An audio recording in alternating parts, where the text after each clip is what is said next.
Cuando una mujer llega a los 60 años con millones en el banco, lo último que espera es que la llamen una carga en su propia casa. Pero eso fue exactamente lo que escuché aquella mañana. No de un extraño, ni de un enemigo, sino de la persona que crié como si fuera mía. Vanessa, mi sobrina, mi niña, la que cargué en brazos cuando su madre la abandonó, la que curé cuando tuvo fiebre, la que llevé de la mano a su primer día de clases. Esa misma Vanessa me miró con desprecio ese día y dijo frente a su marido: «Tía, tú ya diste lo que tenías que dar. No puedes quedarte aquí para siempre viviendo como reina con la herencia de mi papá. Es hora de pensar en el futuro. En mi futuro». Me quedé sin palabras. La taza de café que sostenía me tembló en las manos. El silencio en la cocina fue brutal. Ni siquiera me atreví a mirarla. Su esposo, un hombre hueco que nunca me inspiró confianza, solo sonrió de lado, satisfecho. «Nos vamos a quedar con esta casa por un tiempo. Solo hasta que podamos comprar una», agregó él, como si no hubiéramos hablado días antes de que yo necesitaba paz, no huéspedes. Me encerré en mi cuarto. No por miedo, sino por tristeza, por cansancio. ¿Cómo había llegado a esto? Pasé toda mi vida cuidando de otros. De Vanessa, de mi madre enferma, de mi esposo, que en paz descanse, y de mi hijo, Daniel, mi único verdadero amor en este mundo. Daniel, que se fue al ejército por convicción, por honor, y a quien yo veía como la única luz limpia que me quedaba. Él siempre me decía: «Mamá, un día te voy a sacar de todo esto. Vas a vivir tranquila, te lo prometo». Ese día, luego de la humillación con Vanessa, me encerré para llorar en silencio. No quería que nadie me viera rota. Estaba tan cansada de fingir fortaleza. Me senté en la cama, abrí la caja donde guardaba las cartas que Daniel me escribía desde las misiones. Siempre tan respetuoso, tan dulce, incluso desde lugares donde la vida no valía nada. Le escribí una carta mental, como hacía a veces, sin saber que ese sería el último día que podría imaginar su voz. Porque esa tarde sonó el teléfono. Era un número desconocido. Contesté esperando cualquier cosa menos lo que escuché. ¿La señora Leticia González? Sí, soy yo. Habla el coronel Espinosa, del Batallón de Inteligencia de la Fuerza Especial. Me temo que tengo malas noticias sobre su hijo, el capitán Daniel González. No recuerdo qué dijo después. Solo recuerdo que mis oídos zumbaban, mi corazón se detuvo y el teléfono se me cayó de la mano. No lloré, no grité, no podía. Sentí que el aire me faltaba. Me arrastré por la pared hasta sentarme en el suelo, como si el mundo me hubiera empujado. Daniel, mi niño, mi único hijo, muerto. Tocaron la puerta. Era Vanessa. ¿Todo bien?, preguntó sin siquiera entrar. No respondí. No tenía fuerzas. «Mira, si vas a hacer drama, mejor sal al patio. Martín está trabajando en la computadora y no puede concentrarse si hay ruido». En ese momento, me di cuenta de que estaba completamente sola, que no importaba cuánto había dado, cuánto había amado, cuánto había sacrificado, nadie pensaba en mí, excepto Daniel. Y él ya no estaba. Esa noche no dormí. Me quedé sentada en el sillón con la televisión apagada, viendo mi reflejo en la pantalla negra. Me vi vieja, me vi cansada, y por primera vez me sentí verdaderamente invisible. A la mañana siguiente, fui al hospital militar. Tenía que firmar unos documentos para liberar el cuerpo. El oficial que me atendió tenía los ojos grises y vacíos. «Lo sentimos mucho, señora González. El capitán murió en servicio, con honor. Será enterrado con los debidos reconocimientos». Le pedí que me dijera cómo murió. Me miró con incomodidad y bajó la voz. «Fue una operación clasificada. No podemos revelar los detalles. Soy su madre. Lo entiendo, señora. Pero incluso para usted, la información está restringida». Salí de ahí sintiéndome como una sombra. No me dejaron verlo. No me dejaron tocarlo. Solo una caja sellada con su nombre y una bandera doblada en mis manos. El funeral fue programado para 3 días después. Vanessa, por supuesto, no asistió. Dijo que tenía compromisos familiares. Compromisos que yo, aparentemente, ya no representaba. A los 60 años, tenía millones en el banco, una casa vacía y un hijo enterrado con secretos que no me dejaban dormir. Pero lo peor Lo peor aún no había pasado, porque en el funeral, frente a todos los oficiales, frente a los compañeros de Daniel y los hombres que lo admiraban, se acercaron dos niños. Tendrían quizás 8 o 9 años. Iban vestidos de negro, tomados de la mano. Caminaban despacio, como si supieran exactamente a dónde iban. Cada uno cargaba una flor blanca. Se detuvieron frente al ataúd y, en voz baja, uno de ellos dijo: «Te vamos a extrañar, papá». Sentí que el corazón se me detenía por segunda vez en una semana. Pensé que lo había escuchado mal, que mi mente, rota por el dolor, me estaba jugando una mala pasada. Pero no, ese niño había dicho papá. Y lo había dicho con una ternura tan honesta, tan devastadora, que sentí que el mundo se me partía en dos por tercera vez en menos de una semana. Me acerqué. Los niños ya se alejaban, tomados de la mano, con pasos tan lentos que parecía que caminaban sobre cristal. Quise hablarles, detenerlos, preguntarles quiénes eran. Pero una mujer los interceptó antes de que pudiera decir una palabra. «Vámonos, ya», les dijo, con voz baja pero firme. Me miró, me reconoció, y bajó la vista. Yo solo alcancé a decir: «¿Quiénes son ellos?». Y ella respondió, sin mirarme: «No debieron venir». Los vi subir a un coche viejo, azul, con una de esas puertas que ya no cierran bien. Mientras se alejaban, algo dentro de mí se rompió distinto a todo lo anterior. Porque esto ya no era solo pérdida. Era duda. Era desconcierto. ¿Quiénes eran esos niños? ¿Por qué le dijeron papá a mi hijo? ¿Por qué nadie me dijo nada? El resto del funeral pasó como una niebla espesa. Gente dándome el pésame con frases vacías. Lo sentimos mucho, señora Leticia. Un gran hombre su hijo. Murió por la patria. Pero yo ya no escuchaba.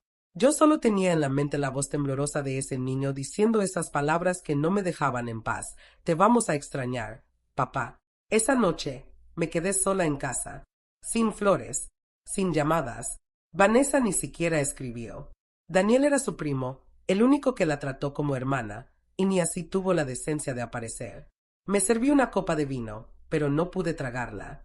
Cerré los ojos y me repetí la escena una y otra vez.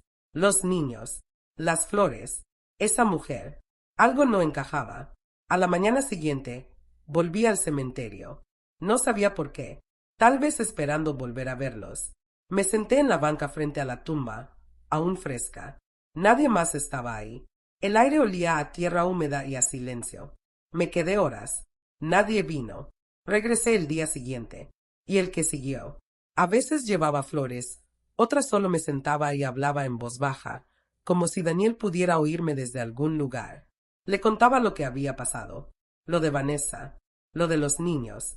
Le preguntaba si me había mentido, si había tenido otra vida de la que nunca me habló. Al cuarto día, los vi. Eran ellos, los mismos dos niños. Esta vez vestían uniformes escolares. Uno de ellos llevaba una mochila rota. Venían solos. Caminaban directo hacia la tumba, con una familiaridad que me partió el alma. Se arrodillaron. Dejaron flores silvestres. Y el más pequeño dijo algo que apenas alcancé a oír. «Mamá dice que ya no podemos venir, pero no queríamos olvidarte». Me acerqué con el corazón en la garganta. Esta vez no me iba a quedar callada. ¿Conocían a Daniel? Los dos niños se miraron entre ellos. El mayor, con una seriedad que no correspondía a su edad, dijo: «Él era nuestro papá». No supe qué decir. Mi voz se rompió antes de salir. «¿Cómo? ¿Cuándo? ¿Dónde estaban? ¿Por qué nunca me lo dijo?». Entonces apareció ella, la mujer, la misma que los había apartado en el funeral. Esta vez traía los ojos llorosos y las manos temblorosas. Se acercó con cautela. «Yo, señora Leticia, no quería que se enterara así». «¿Quién es usted?», le pregunté. «Soy Julia. Y estos son los hijos de Daniel». Me sentí mareada. Tuve que sentarme en la banca para no caer. Todo giraba. ¿Por qué nunca me dijo nada? ¿Por qué me ocultaron esto? Julia bajó la mirada. ¿Por qué no quería que usted sufriera? Porque tenía miedo. ¿Por qué? Había cosas que usted no sabía. Le pedí que me contara todo. Ahí mismo, frente a la tumba de mi hijo.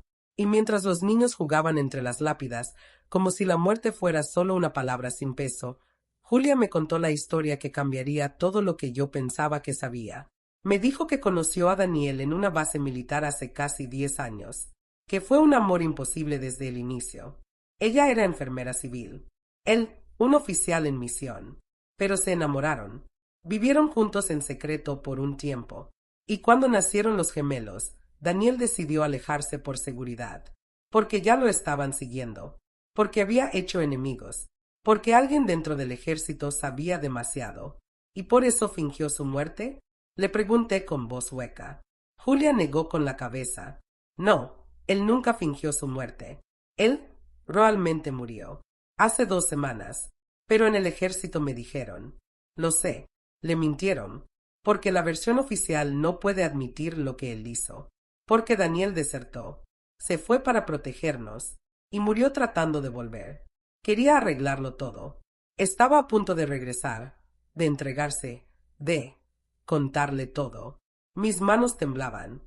No sabía si llorar, gritar o abrazarla. Me habían arrebatado no solo a mi hijo, sino los últimos años de su vida. Me lo ocultaron, me lo borraron, y ahora me dejaban con 2 niños que cargaban sus ojos, su sonrisa, su historia. Julia me miró a los ojos, suplicante. No les diga nada aún, por favor. No entienden todo. Solo saben que su papá era un héroe, que murió con honor. No les quite eso.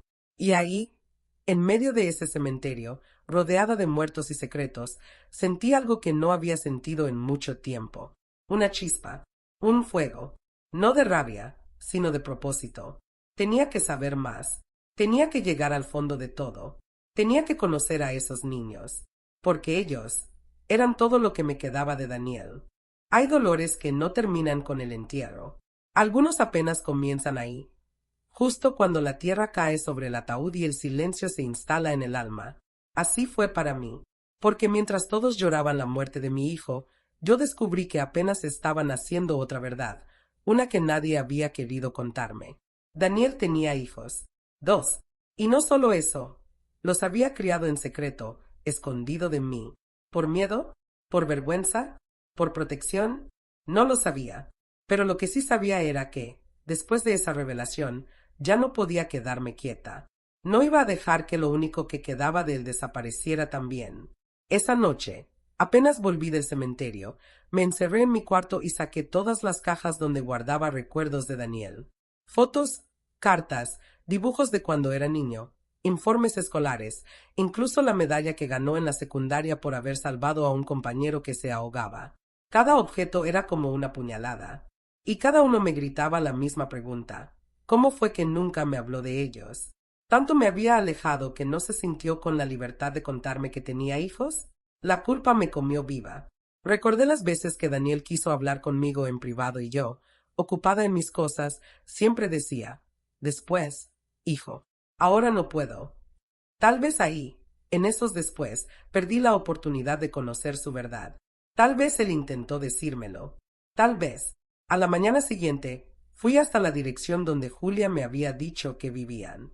Una colonia modesta en las afueras de la ciudad. Casas humildes, calles sin pavimento y niños jugando descalzos. Toqué la puerta con el corazón latiendo en la garganta. Quería verlos, mirarlos de cerca, saber si tenían los ojos de Daniel, si reían como él, si hacían esa mueca con la ceja que siempre hacía cuando se concentraba. Abrió Julia. Se notaba cansada, más delgada de lo que recordaba, pero cuando me vio, bajó la mirada. No deberían estar aquí. No vengo a causar problemas, le dije. Solo quiero conocerlos. ¿Y luego qué? ¿Se los va a llevar? ¿Va a querer compensar el tiempo perdido con regalos y visitas de domingo? No, solo quiero mirarles a los ojos, saber si me recuerdan aunque sea un poco, aunque no sepan quién soy. Julia dudó, pero entonces una vocecita vino desde adentro. ¿Quién es, mamá? Era uno de ellos. Santiago, creo. Apareció descalzo, con una camiseta vieja del América. Me miró con esos ojos oscuros y profundos, y lo supe. Era Daniel.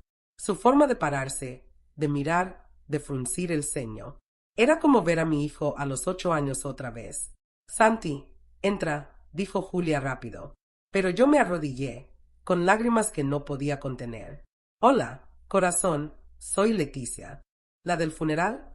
Preguntó el niño. Asentí. ¿Eres la mamá de mi papá? Sí, sí, mi amor. Él siempre decía que su mamá era muy fuerte. Me quebré, ahí mismo, porque les hablaba de mí, porque no me había olvidado, porque, a pesar de todo, todavía tenía un lugar en esa historia. Julia me dejó pasar. No fue una conversación larga. Estaba tensa. Me ofreció café instantáneo y nos sentamos en la pequeña sala, donde había juguetes amontonados en un rincón y un dibujo colgado en la pared. Una familia, 4 personas y un perro. Al centro, Daniel. A un lado, Julia. Y los 2 niños. En el dibujo, Daniel tenía alas. Así lo recuerdan, dijo Julia. Como su ángel. ¿Y tú, cómo lo recuerdas? Pregunté. Ella se quedó en silencio por un momento, como alguien que siempre quiso hacer lo correcto, aunque a veces lo correcto no se veía bien desde afuera. Me contó que Daniel vivió con ellos durante años con otra identidad, que se movían de ciudad cada tanto, que nunca tenían cuentas a su nombre, que vivían como si fueran fugitivos, aunque no habían cometido ningún crimen. Me dijo que cuando los niños nacieron, Daniel quiso avisarme, pero que yo estaba muy frágil por la muerte de mi esposo y que él pensó que iba a ser demasiado para mí. Nunca quiso hacerle daño, dijo Julia. Solo protegerla. Le pedí que me dejara volver. No como visita, no con regalos, solo para estar, para ayudar, para acompañarlos. Julia no dijo que sí, tampoco dijo que no. Me fui ese día con una sensación que no sentía desde que Daniel era niño. Esperanza. Esperanza de que tal vez, con tiempo, podía construir algo.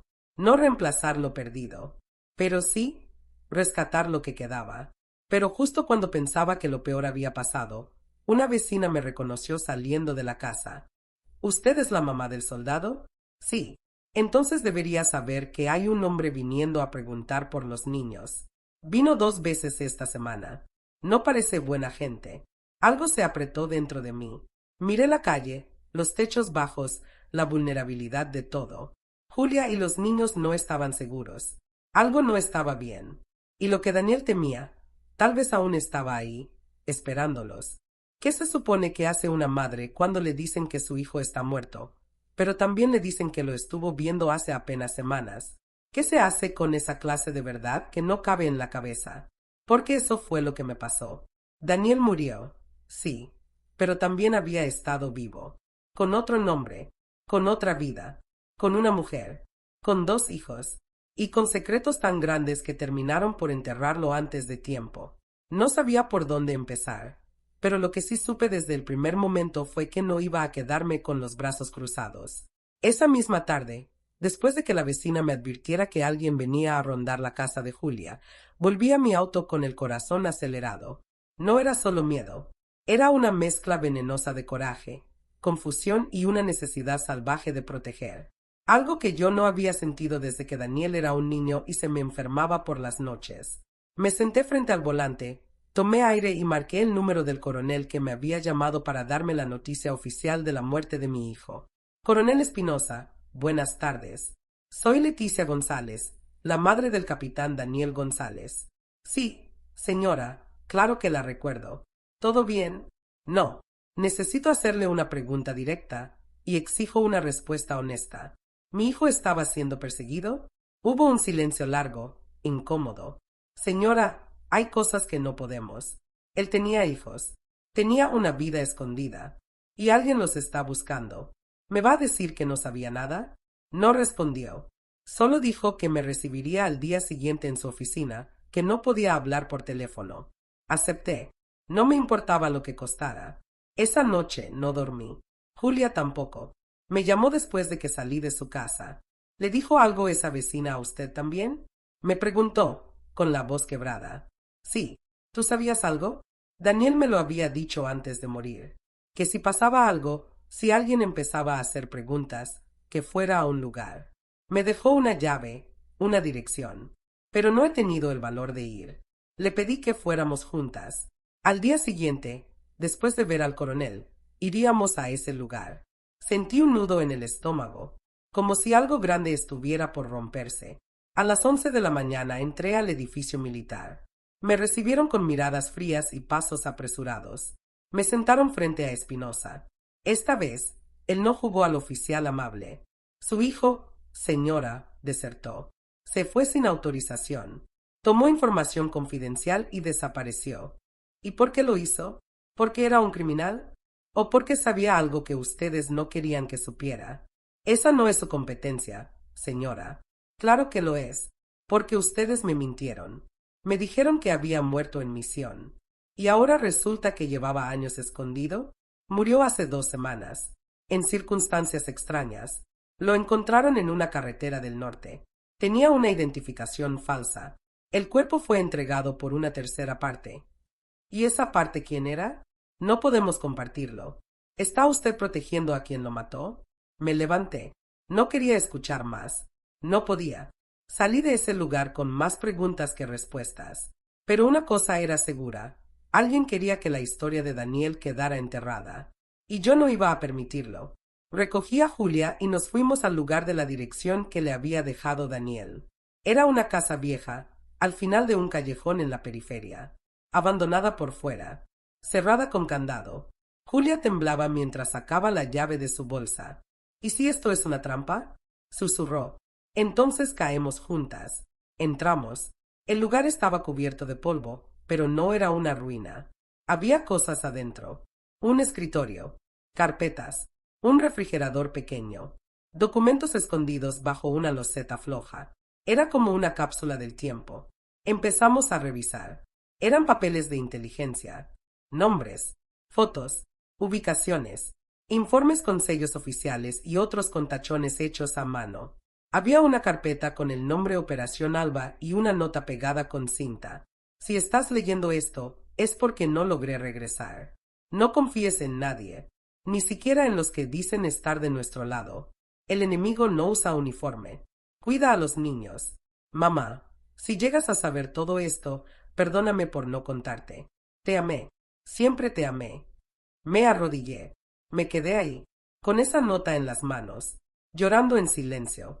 Daniel me había dejado un pedazo de sí mismo, un último intento de protegernos, y ahora era yo la que tenía que proteger a los suyos.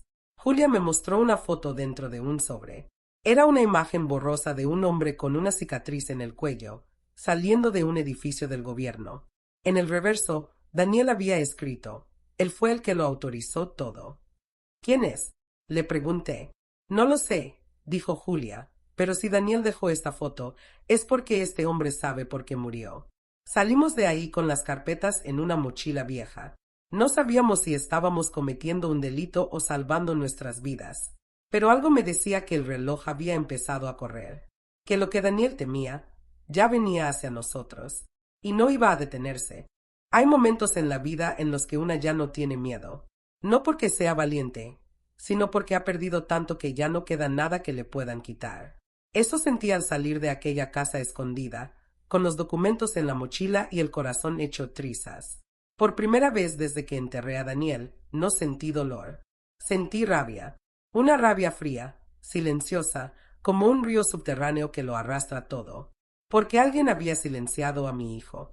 Alguien permitió que muriera en una carretera desierta, con otro nombre, sin honores, sin funeral. Y ese alguien iba a saber que su madre estaba viva, y no pensaba quedarse callada. Julia temblaba mientras manejábamos de regreso. Yo, en cambio, estaba más lúcida que nunca. Pensaba en cada palabra, en cada nombre que había leído. Operación Alba. No sabía qué era, pero sonaba importante y peligroso. Lo primero que hice al llegar a casa fue esconder la mochila. La guardé en el fondo de un armario, detrás de unos cobertores viejos.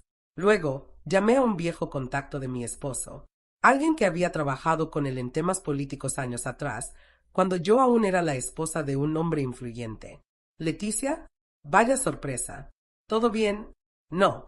Y necesito que lo que te voy a decir no salga de esta llamada. Dime, ¿te suena algo llamado Operación Alba? Hubo un silencio. ¿Dónde escuchaste eso? Eso no importa. ¿Qué es?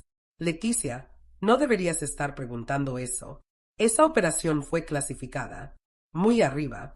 Incluso el presidente en turno negó conocerla. ¿Y qué hacían? Detenciones, desapariciones, encubrimientos, todo bajo la excusa de proteger la seguridad nacional. Pero lo peor es que muchos de los que sabían la verdad terminaron muertos o desaparecidos. Me quedé muda. Entonces era verdad. Daniel no era un traidor. Había huido porque sabía demasiado, porque había visto lo que no debía, y por eso lo silenciaron. Colgué. No tenía más que escuchar. La mochila pesaba como si llevara piedras, pero no era eso. Era la verdad. Una verdad demasiado pesada para cargar sola. Esa noche, Julia me llamó llorando.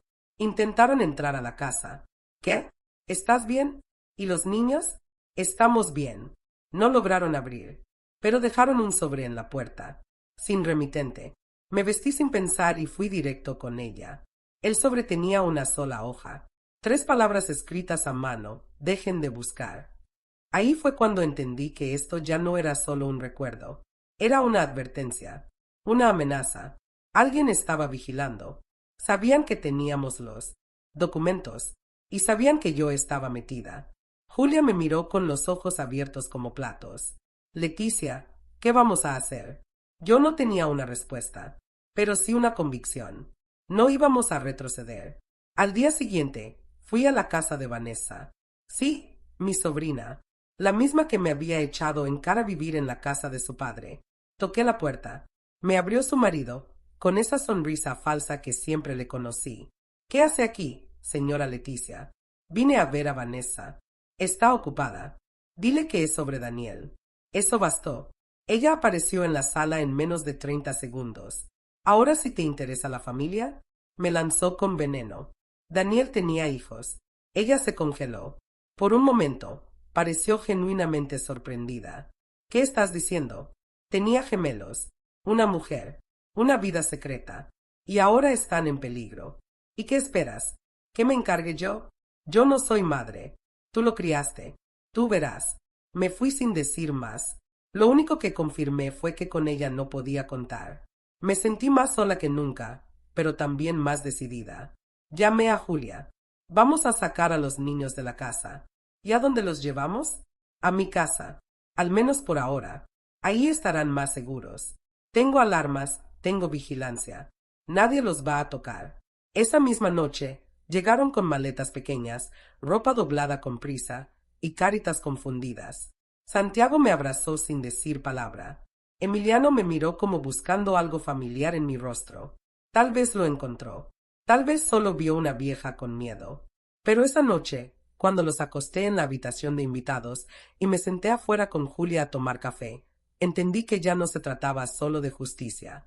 Se trataba de sobrevivir y de proteger lo único verdadero que me quedaba de mi hijo. Una cree que lo peor ya pasó cuando entierra a un hijo, pero el verdadero infierno comienza cuando empiezas a descubrir que no fue solo la muerte lo que te lo arrebató, sino las mentiras, las traiciones y la gente que te rodea. Porque cuando los niños llegaron a mi casa, pensé que al fin había un poco de paz. Pensé que al menos bajo mi techo estarían a salvo. Pero lo que no sabía era que el enemigo ya estaba adentro, sonriendo como si nada, usando mi propia sangre en su contra. Fue entonces cuando comprendí que a veces la familia no se mide por la sangre, sino por el daño que pueden hacerte. Esa primera noche con los niños en casa fue una mezcla de ternura y miedo. Emiliano lloró en silencio mientras abrazaba su mochila. Santiago dormía con los ojos entreabiertos, como si esperara que alguien lo despertara para huir otra vez. Julia no cerró los ojos en toda la madrugada. Yo me senté en la sala, con una taza de café frío entre las manos, viendo por la ventana cada sombra que pasaba. Tenía un cuchillo de cocina debajo del sillón, por si acaso. Esa era mi nueva normalidad, vivir con miedo, pero sin permitir que me paralizara. A la mañana siguiente, llamé a un abogado de confianza. Le pedí que viniera a la casa. No le di detalles por teléfono. Cuando llegó, le mostré los documentos que Daniel había escondido. Esto es grave, Leticia, me dijo. Podrían arrestarte solo por tener estos archivos. Entonces me arrestarán. Pero no pienso callarme. ¿Qué quieres hacer? Proteger a mis nietos y desenmascarar al que permitió que su padre muriera. Él prometió ayudarme, pero me pidió tiempo. Dijo que necesitaba verificar los nombres, los sellos, las fechas. Accedí. Mientras tanto, yo me dedicaba a cuidar a los niños. Los llevaba al parque, les preparaba desayuno, les enseñaba a jugar lotería y les contaba historias de su papá cuando era niño. Cada vez que sonreían, sentía que Daniel estaba ahí, viéndonos. Pero la calma duró poco. Una tarde, mientras doblaba ropa en mi cuarto, escuché a Santiago gritar desde la sala. Corrí. Lo encontré llorando, con la televisión encendida. En la pantalla, una entrevista en vivo con un político local, el mismo hombre de la foto que Daniel había dejado en la carpeta. «Es él», gritó el niño. «Ese señor fue a la casa una vez». Mamá se escondió cuando tocó la puerta. Me senté frente a la pantalla. El hombre hablaba de honestidad, de patriotismo, de valores familiares. Sentí náuseas. Ese rostro, esa sonrisa, todo me parecía una máscara. Julia llegó corriendo, lo vio y se puso pálida. «Ese es el hombre que Daniel temía», dijo, temblando. «Él sabía algo, o estaba involucrado. O tal vez lo traicionó». Decidí que era hora de actuar. Fui a buscar a mi abogado al día siguiente, pero cuando llegué a su oficina, me recibió su secretaria. «El licenciado no está. Se fue anoche. No dejó aviso». «¿Qué?». «Solo dijo que saldría del país por asuntos personales». Me quedé parada, sin saber qué hacer. ¿Había huido? ¿Lo habían amenazado? ¿Estaba muerto? Volví a casa con una angustia que me cerraba el pecho. No dije nada a Julia ni a los niños. Esa noche no cené. Me quedé sentada otra vez frente a la ventana. Y fue ahí donde vi algo que me heló la sangre. Un coche estacionado frente a mi casa, sin placas, con los vidrios polarizados. Estuvo ahí toda la noche. No se movió. Al día siguiente, fui a la comandancia a denunciar el acoso, pero no me tomaron en serio. ¿Tiene pruebas?, me preguntó el oficial. Sí, tengo fotos del coche. Eso no prueba nada. Tal vez es de un vecino. ¿Y si mañana alguien entra y me hace daño? Entonces venga y nos avisa. Salí de ahí sintiéndome como un fantasma, como una mujer invisible a la que nadie escuchaba. Pero aún me quedaba una carta. Fui a buscar a una vieja amiga de la familia, Clara, que trabajaba en un juzgado. Le conté todo. No me creyó de inmediato, pero cuando le mostré los documentos, palideció. Leticia, esto no es un juego. Aquí hay nombres que siguen en el poder. Si haces esto público, te pueden desaparecer. ¿Y qué propones? ¿Que me quede callada? ¿Que deje que maten a mis nietos como mataron a mi hijo? Ella no respondió. Me abrazó y me dio un contacto. Un periodista independiente. Dijo que tal vez él podría ayudar. Esa noche, mientras me preparaba para llamarlo, recibí una notificación en el celular. Un mensaje desde un número desconocido. Sabemos dónde están. No insista. Pero yo ya no era una señora asustada. Era una madre con fuego en la sangre. Y si alguien pensaba que me iba a detener con amenazas, era porque no conocía el poder de una mujer que ya perdió todo menos la verdad. Hay decisiones que cambian la vida. Algunas se toman con la cabeza, otras con el corazón, pero las que más duelen son las que se toman con miedo. Esa mañana, después de recibir ese mensaje anónimo que decía sabemos dónde están, me senté en el borde de la cama sin saber si debía despertar a los niños para desayunar o para huir, porque ya no era una simple amenaza. Alguien nos vigilaba. Alguien sabía que teníamos los documentos. Alguien quería que nos calláramos. Y si no lo hacíamos, quién sabe qué más estarían dispuestos a hacer. Por primera vez, me pregunté si estaba arrastrando a mis nietos a una guerra que no les correspondía. Pero también me pregunté, si no lo hacía yo, ¿quién lo haría? Llamé al contacto que Clara me había dado. Un periodista independiente llamado Oscar Menchaca. Al principio dudé. ¿Y si era una trampa? ¿Y si él también estaba comprado? Pero algo en su voz, cuando respondió, me dio un poco de confianza. Hablaba con firmeza, pero sin prisa. Me escuchó sin interrumpir. Tengo documentos, fotos, nombres, le dije. Todo lo que mi hijo me dejó antes de morir. ¿Tu hijo? Daniel González, capitán del ejército. Lo dieron por muerto hace 2 semanas. Pero la historia que me contaron no coincide. Él desertó. Se escondió. Lo estaban persiguiendo. Y ahora lo mataron. Hubo un largo silencio. ¿Puede enviarme algo? Lo revisaré. No. Si quiere verlos, tendrá que venir aquí. Y no venga solo. Tráigase a Dios, si puede. 2 horas después, Oscar tocó la puerta de mi casa. Era joven, pero con ojeras profundas. Traía una mochila colgada al hombro y una libreta en la mano. Cuando le mostré los documentos, se le borró la sonrisa. Pasó más de 1 hora revisando, leyendo, tomando notas. Esto es más grande de lo que imaginaba, dijo al fin. Hay nombres aquí que están en funciones. Jueces, militares, empresarios. ¿Y ahora qué sigue? Publicarlo no será suficiente. Van a intentar silenciarme. Y a usted también. Julia escuchaba desde la cocina, con los brazos cruzados. Los niños jugaban en el patio, ajenos a la tormenta que crecía dentro de esas paredes. Oscar me miró fijo. ¿Está dispuesta a seguir con esto hasta el final? Porque, señora, no va a haber vuelta atrás. Ya no la hay, respondí. Mi hijo está muerto. Lo enterré sin saber quién era realmente. No me voy a morir yo también sin limpiar su nombre. Quedamos en que él se llevaría copias de los documentos. Las originales las guardé en una caja fuerte que aún tenía instalada en el armario desde los tiempos de mi esposo. Esa noche, por primera vez en semanas, sentí una pequeña chispa de esperanza. Tal vez Daniel sí sería escuchado. Tal vez la verdad saldría a la luz. Pero la realidad volvió a golpear más rápido de lo que esperaba. A las 3 de la madrugada, los perros comenzaron a ladrar con furia. Julia corrió a mi cuarto. Leticia, hay alguien afuera. Me asomé por la ventana. El mismo coche sin placas. Esta vez con las luces apagadas, pero el motor encendido. Y había alguien parado junto a la puerta, como si esperara a que bajáramos la guardia. Llamé a la policía. No respondieron. Llamé otra vez. Nada. El coche se fue justo antes de que saliera el sol. Por la mañana, encontré una nota en el buzón. Esta vez decía: los niños no son parte del trato, pero pueden convertirse. Me temblaron las piernas. Julia se echó a llorar. Los niños no tenían la culpa. ¿Qué clase de bestia amenaza a unos niños? Tomé la decisión sin pensarlo más. Saqué las mochilas. Empaqué lo necesario. Documentos, ropa, algo de efectivo. Llamé a un viejo conocido que tenía una cabaña en el campo, a 2 horas de la ciudad.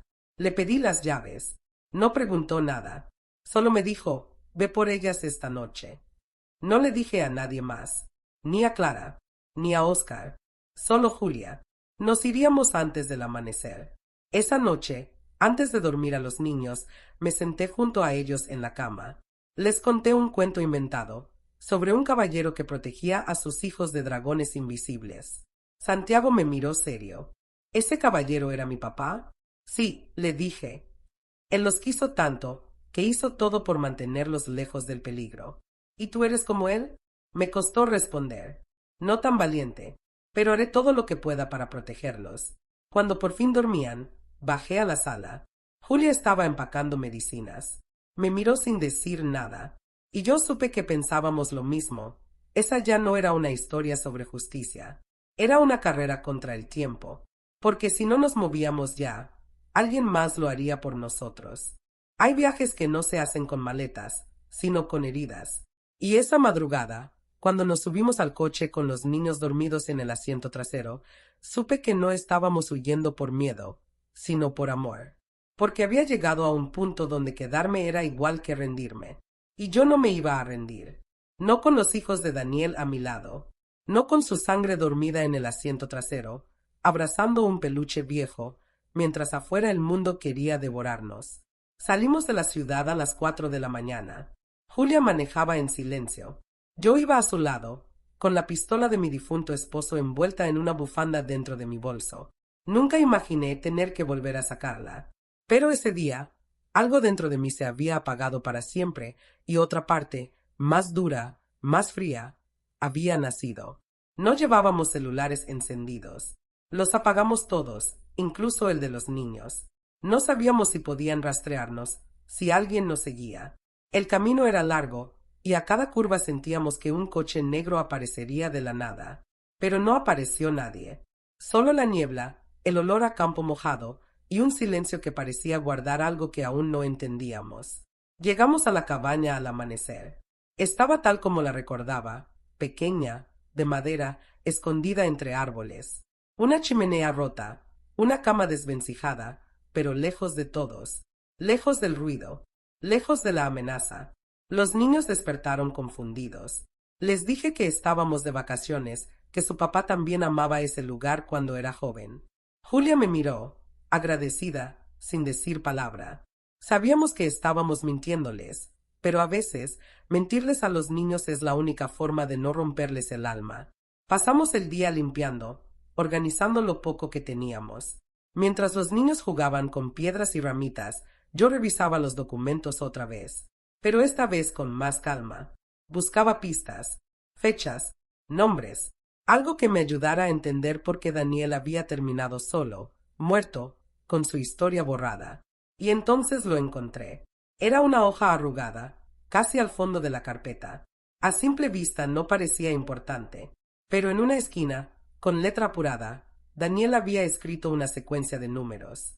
No era una fecha, no era una cuenta bancaria, eran coordenadas. Llamé a Julia. ¿Recuerdas si Daniel te habló alguna vez de un lugar seguro? ¿Un punto de encuentro? Sí, mencionó algo así. Una vieja estación de radio, en el cerro. Decía que si todo se salía de control, debía ir ahí. ¿Dónde queda? A 2 horas de aquí. Pero no hay camino. Hay que subir a pie.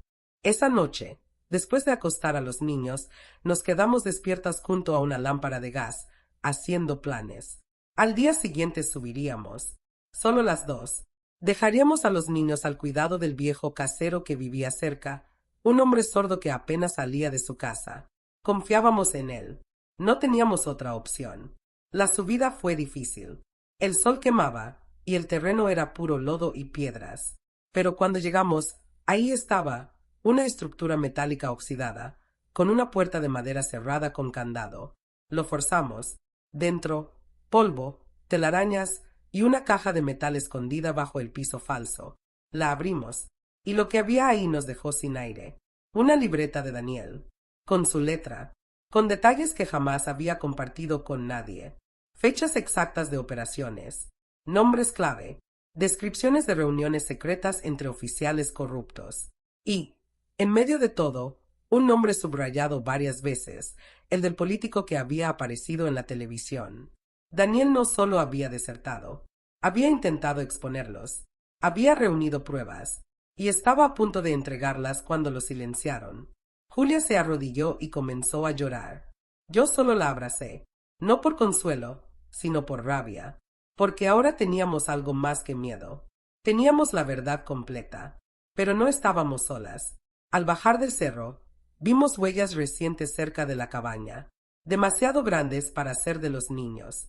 Corrí, entré, todo parecía en su lugar, pero en la almohada del niño había un solo objeto nuevo, un teléfono celular. Lo encendí sin pensarlo. Solo tenía un mensaje en la pantalla. Última advertencia. Regresen lo que no es suyo. O la próxima vez, no estaremos mirando desde afuera. La amenaza ya no era una sombra. Era real. Estaba en mi casa, en la almohada de mi nieto, en forma de un teléfono encendido con un mensaje directo. Última advertencia. No había dudas. Nos estaban diciendo que podían entrar cuando quisieran, que podían llevarse lo que quisieran, incluso a ellos. Y fue en ese instante, con el celular en mis manos y el corazón latiendo como un tambor roto, que entendí, había llegado el punto sin retorno. O desaparecía para siempre, o peleaba hasta el final. Me encerré en el cuarto, con la libreta de Daniel sobre mis piernas. La leía por 5ª vez. Cada palabra escrita con su letra me hablaba como un testamento. Si estás leyendo esto, mamá, es porque no logré regresar. No pude evitar llorar, en voz baja, por rabia, por impotencia, pero también por una certeza que me atravesaba los huesos. Yo no iba a fallarle. Julia intentaba mantener la calma por los niños. Les puso una película en el celular, como si el mundo no estuviera cayéndose allá afuera. Me senté con ella en la cocina y le dije lo que ya sabía que debía hacer.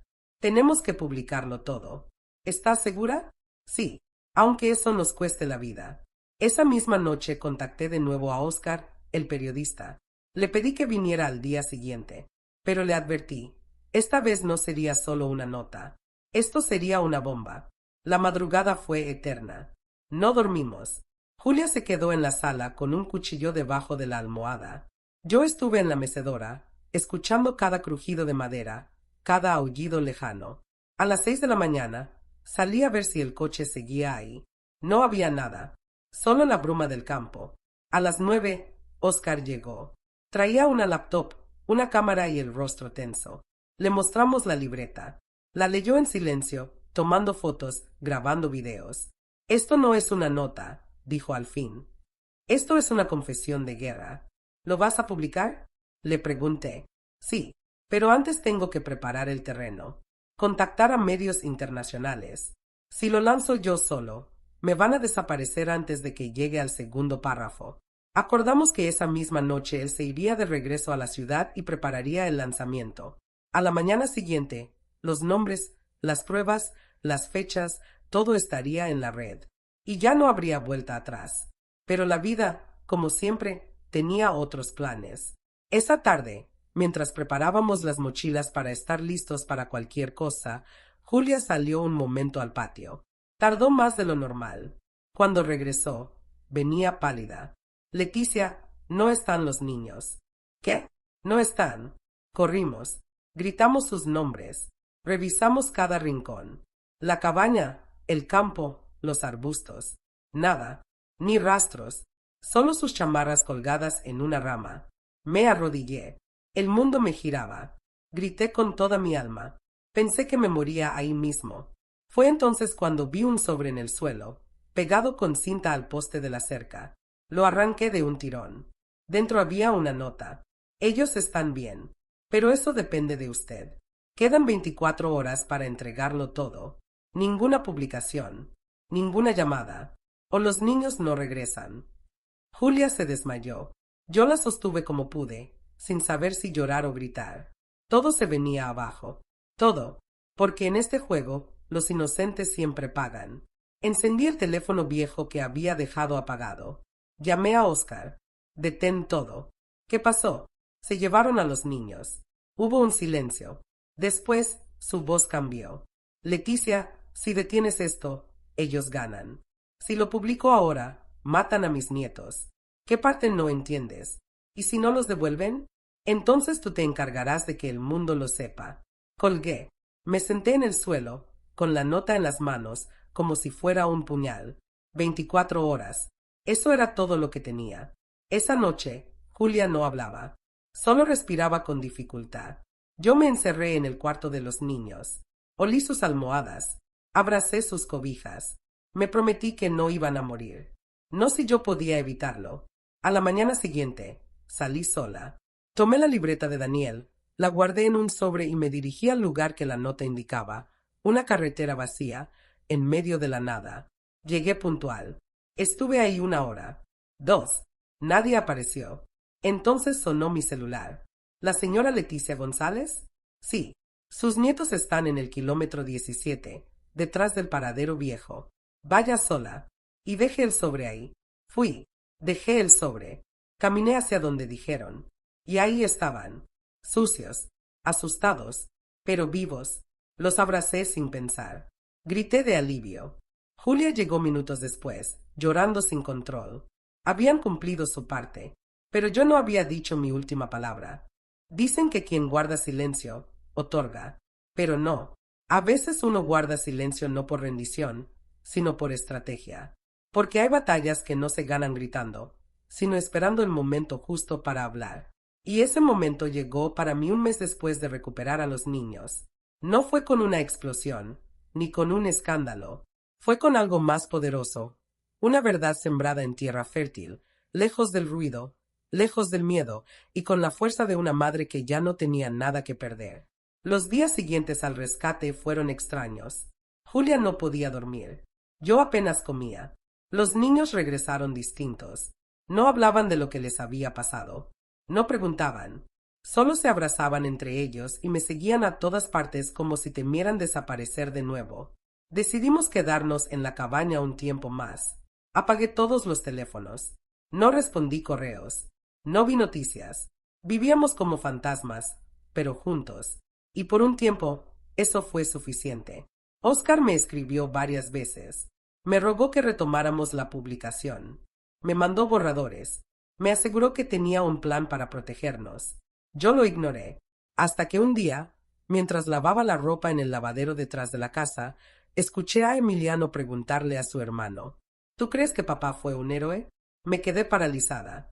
Y esa frase, esa pregunta tan sencilla, me rompió, porque entendí que si no contaba la verdad, alguien más iba a escribir la historia de Daniel, y la iban a escribir mal. Esa noche, me senté en la mesa de la cocina con Julia. Le conté mi decisión. Voy a contar la historia, toda, pero no lo haré a su manera. Lo haré a la mía. ¿Cómo? A través de ellos, de nuestros hijos, de la memoria, de la palabra. Al día siguiente, encendí la laptop vieja que teníamos guardada.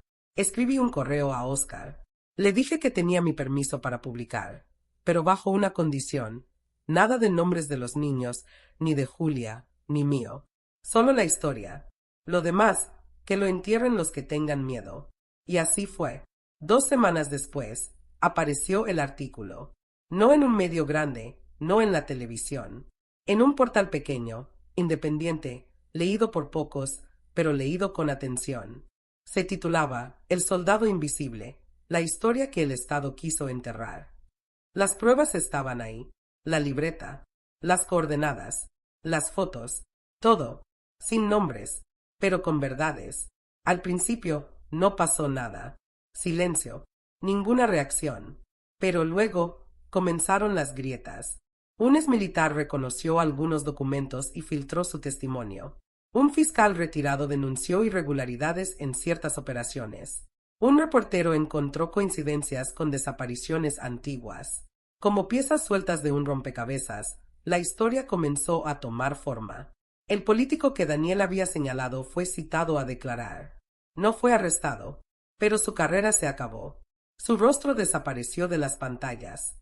Dejó de dar discursos. Yo no dije una palabra. Nunca aparecí. Nunca me entrevistaron. Pero sentí, por primera vez, que la justicia no siempre se ve como uno espera. A veces no hay castigo directo, ni espectáculo. A veces es apenas un movimiento lento, pero firme. Un día, llegó un sobre a la cabaña, sin remitente, solo una hoja adentro. Decía: lo entendimos. No sabía si era una amenaza o una tregua, pero lo tomé como un punto final. Los niños comenzaron a reír de nuevo. Julia volvió a dormir en paz. Yo empecé a respirar diferente. Un año después, nos mudamos a otro estado. Nueva casa, nueva escuela, nueva vida. Nadie nos conocía. Y eso fue un regalo. Daniel vive en sus hijos, en sus preguntas, en sus gestos, en sus silencios. Nunca les mentimos, pero tampoco les dimos todos los detalles. Les dijimos que su papá fue un hombre valiente, que luchó por la verdad, que lo traicionaron, pero que al final ganó. Y eso es todo lo que necesitaban saber. A veces me siento frente al jardín y lo imagino ahí, sonriendo. A veces le hablo. Le digo que cumplí, que su historia no murió con él, que sus hijos están a salvo, que ya no tengo miedo, porque cuando una mujer sobrevive al silencio, a la pérdida, a la traición, ya no hay nada en este mundo que pueda detenerla. Y eso también es herencia.